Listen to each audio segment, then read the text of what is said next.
नमस्कार दोस्तों, आप सभी का स्वागत है डीके जनरल स्टडीज़ में। दोस्तों, आप सभी के लिए एडीओ भर्ती हेतु पंचायती राज के यहाँ पर मैं क्लास लेकर आया हूँ, जो कि 7वें नंबर का क्लास है। इससे पहले मैंने 6 क्लास करवा चुका हूँ। अगर आपने नहीं देखे होंगे तो नीचे आपको लिंक मिल जाएगा, या आप एडीओ प्लेलिस्ट में भी जाकर चेक कर सकते हैं। लगातार आपको मैं यहाँ पर पंचायती राज से संबंधित क्लास करवा रहा हूँ। तो चलिए इसी कड़ी में आगे बढ़ते हैं, जिसमें आज मैं प्रश्न लेकर आया हूँ ग्राम सभा से संबंधित प्रश्न और पंचायतों के जो पदाधिकारी हैं उनसे संबंधित यहाँ पर मैं आपके लिए प्रश्न लेकर आया हूँ, जिसमें मैं आपको 30 प्रश्न बताऊँगा, जो कि मोस्ट इम्पॉर्टेंट प्रश्न हैं, बहुत ही सिलेक्टेड, और क्वेश्चन का लेवल बहुत ही अच्छा है। आप देखेंगे तो आपको समझ में आ जाएगा। तो चलिए आगे बढ़ते हैं पंचायती राज से संबंधित जो प्रश्न हैं। दोस्तों, चैनल में पहली बार आए हैं तो चैनल को सब्सक्राइब जरूर कर लें, या आप एडीओ या छात्रावास की तैयारी करना चाह रहे हैं या कर रहे हैं तो भी चैनल को आप सब्सक्राइब कर लें, क्योंकि इस चैनल में आपको लगातार इन दोनों से संबंधित एमसीक्यू क्लास यहाँ पर देखने को मिल रहा है, और आपकी तैयारी यहाँ पर अच्छे से करवाई जा रही है। तो आप अच्छे से तैयारी करिए।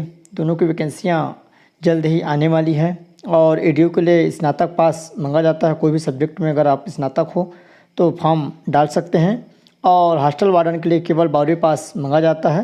अगर आप 12वीं पास हैं तो उसमें फॉर्म अप्लाई कर सकते हैं। तो चलिए आगे बढ़ते हैं। यहाँ पर सबसे पहले आपके ग्राम सभा से क्वेश्चन है, जो कि पंचायती राज का यह 7वां क्लास है। कंटिन्यू मैं आप सभी के लिए यहाँ पर क्लास लेकर आ रहा हूँ, और जो कंटिन्यू मेरे से जुड़े हैं उनको पता होगा।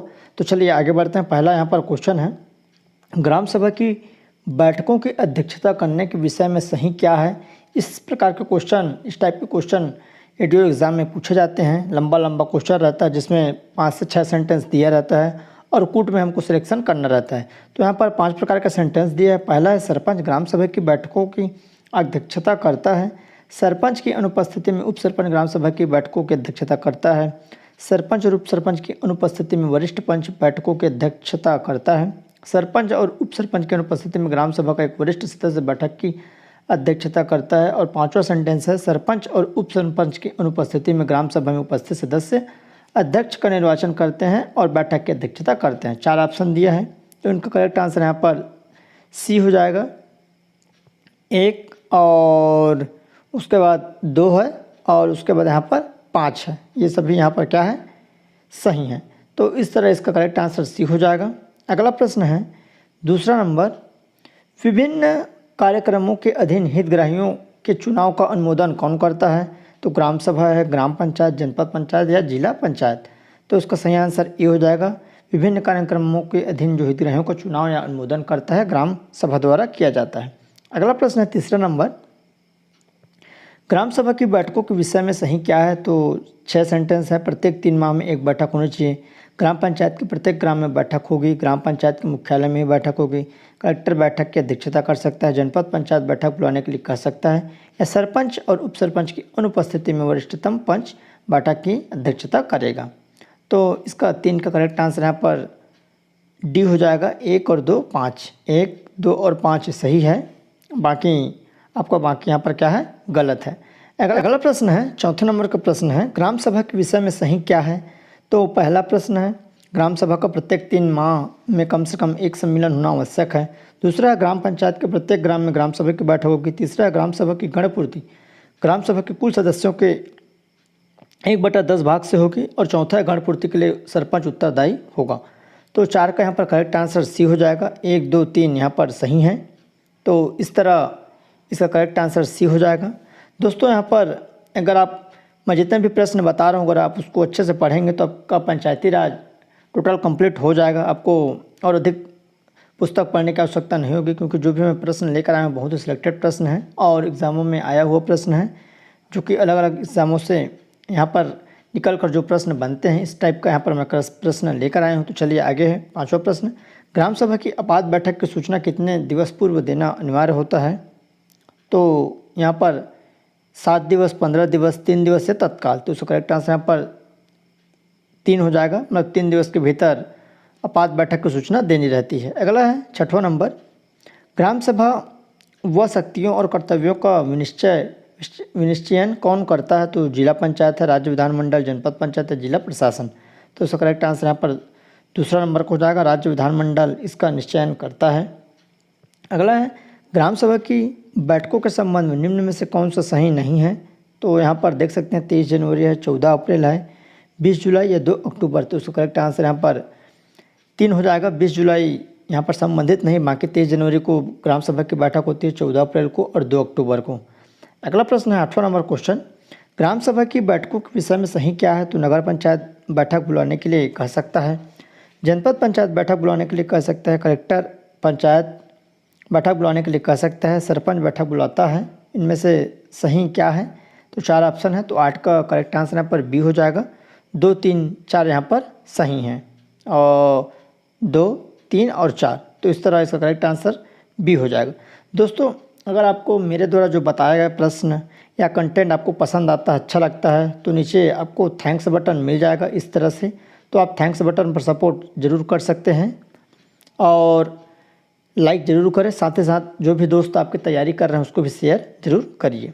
अगला क्वेश्चन है 9वां नंबर, अनुसूचित क्षेत्र में पंचायती राज व्यवस्था के लिए कानून है। तो छत्तीसगढ़ पंचायती राज अधिनियम 1993, छत्तीसगढ़ राज्य अधिनियम 1996, पेशा कानून 1996 या इनमें से कोई नहीं। तो यहाँ पर क्वेश्चन देख सकते हैं, अनुसूचित क्षेत्र में पंचायती राज के लिए कानून पूछा गया है।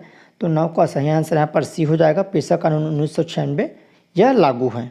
अगला प्रश्न है 10वां नंबर, अनुसूचित क्षेत्र में ग्राम सभा की बैठक की अध्यक्षता कौन कर सकता है। तो यहाँ पर कूट में ऑप्शन है, मतलब कूट में दिया गया है और हमको कूट में यहाँ पर बतानी है। सेंटेंस दिया है, पहला ग्राम पंचायत का सरपंच, ग्राम पंचायत का उपसरपंच, ग्राम सभा तथा उसी समय निर्वाचित अनुसूचित जनजाति व्यक्ति, ग्राम सभा का एक सदस्य जो उस समय उपस्थित हो, एक सदस्य जो ग्राम पंचायत का सदस्य नहीं है, सक्षम अधिकारी द्वारा नियुक्त अनुसूचित जनजाति का एक व्यक्ति। तो 10 में यहाँ पर सही आंसर क्या होगा। तो 10 का डी हो जाएगा। 3, 4, 5 मतलब 3, 4 और 5 यह सही है। अगला प्रश्न है 11वां नंबर, छत्तीसगढ़ में अनुसूचित क्षेत्रों में ग्राम सभा बैठकों की अध्यक्षता कौन करता है। तो सरपंच, उपसरपंच, ग्राम सभा द्वारा तरतम्य में निर्वाचित व्यक्ति, ग्राम सचिव या सर्वाधिक वरिष्ठ नागरिक। तो 11 का सही आंसर यहाँ पर सी हो जाएगा। ग्राम सभा द्वारा तत्समय निर्वाचित व्यक्ति यहाँ पर उसकी बैठक की अध्यक्षता करता है। अगला प्रश्न है इसी तरह की प्रश्न है, सेम प्रश्न, थोड़ा सा इसमें अंतर है। एक अनुसूचित क्षेत्र में ग्राम सभा बैठकों की अध्यक्षता कौन करता है। तो यहाँ पर 4 ऑप्शन है, तो इसका करेक्ट आंसर यहाँ पर चौथा हो जाएगा, डी हो जाएगा, ग्राम सभा द्वारा तत्संबंध निर्वाचित व्यक्ति। अगला प्रश्न है 13वां नंबर, अनुसूचित क्षेत्रों में ग्राम सभा के सम्मेलन की अध्यक्षता कौन करता है। तो सरपंच, उपसरपंच या सरपंच, उपस्थित अनुसूचित जनजाति सदस्य जो ग्राम सभा द्वारा चुना जाता है या इनमें से कोई नहीं। तो 13 का करेक्ट आंसर यहाँ पर चौथा हो जाएगा, उपस्थित अनुसूचित जनजाति सदस्य जो ग्राम सभा द्वारा चुना जाएगा वह इसकी अध्यक्षता करता है। अगला प्रश्न है, अनुसूचित क्षेत्रों में जिला पंचायत की शक्तियों के विषय में क्या सही है। तो लघु जलाशयों की योजना बनाना, समस्त सामाजिक सेक्टरों पर नियंत्रण रखना, जनजाति उप योजनाओं पर नियंत्रण रखना या राज्य सरकार द्वारा प्रदत्त कार्य या इनमें से सभी। तो इसका करेक्ट आंसर यहाँ पर 5वां हो जाएगा, उपयुक्त सभी, मतलब विचारों क्या है सही है। तो इसको आपको याद रखना है, IMP क्वेश्चन है। ऑप्शन में यहाँ पर 3 ऑप्शन देकर यहाँ पर उपयुक्त सभी पूछा जा सकता है। अगला प्रश्न है 15वां नंबर, अनुसूचित क्षेत्रों में ग्राम सभा के विषय में सही क्या है। तो प्रत्येक ग्राम में एक ग्राम सभा होगी, प्रत्येक गांव में एकाधिक ग्राम सभाएं हो सकती है, ग्राम सभा की गणपूर्ति कुल सदस्यों के 1/3 से होगी और ग्राम सभा की गणपूर्ति कुल सदस्यों के 1/4 से होगी, या ग्राम सभा की बैठकों की अध्यक्षता सरपंच करता है। 6वां है, ग्राम सभा की बैठकों की अध्यक्षता सरपंच नहीं करता। तो 15 का सही आंसर यहाँ पर बी हो जाएगा। 2, 3, 4 क्या है यहाँ पर सही है, 2, 3 और 4। तो इसको आपको याद रखना है। अगला है छत्तीसगढ़ पंचायती राज अधिनियम, अध्याय ए किससे संबंधित है। तो निर्वाचन का संचालन है, पंचायतों का कामकाज का संचालन तथा पंचायत के सम्मेलन की प्रक्रिया, पंचायतों की निधि और उनकी संपत्ति। उसके बाद है अनुसूचित क्षेत्रों में पंचायतों के लिए विशिष्ट उपबंध। तो 16 का यहाँ पर सही आंसर डी हो जाएगा, अनुसूचित क्षेत्रों में पंचायतों के लिए विशिष्ट उपबंध इसका सही आंसर हो जाएगा। 17वां नंबर क्वेश्चन है, किस ग्राम पंचायत क्षेत्र में एक ग्राम में ग्राम सभाओं की संख्या एक अधिक हो सकती है या एक से अधिक हो सकती है। राजस्व ग्राम, अनुसूचित क्षेत्र, वन क्षेत्र या विशिष्टकृत क्षेत्र। तो इसका सही आंसर यहाँ पर बी हो जाएगा, अनुसूचित क्षेत्र में एक ग्राम में ग्राम सभाओं की संख्या अधिक हो सकती है। अगला है पेशा अधिनियम किस वर्ष से लागू हुआ। वर्ष 1996, 1997, 1995 और 1998। तो इसका करेक्ट आंसर यहाँ पर 1996 हो जाएगा, ये हो जाएगा। अगला प्रश्न है छत्तीसगढ़ पंचायती राज अधिनियम में अनुसूचित क्षेत्रों की ग्राम सभा की शक्तियों और कृत्यों के बारे में निम्नलिखित में से कौन सी धारा है? तो धारा 129 है, धारा 129 क, धारा 129 ख या धारा 129 ग। तो इसका करेक्ट आंसर दूसरा हो जाएगा, धारा 129 क इसका सही आंसर हो जाएगा। 20वां क्वेश्चन है छत्तीसगढ़ में निम्नलिखित में से कहाँ पर संविधान की 5वीं अनुसूची लागू है?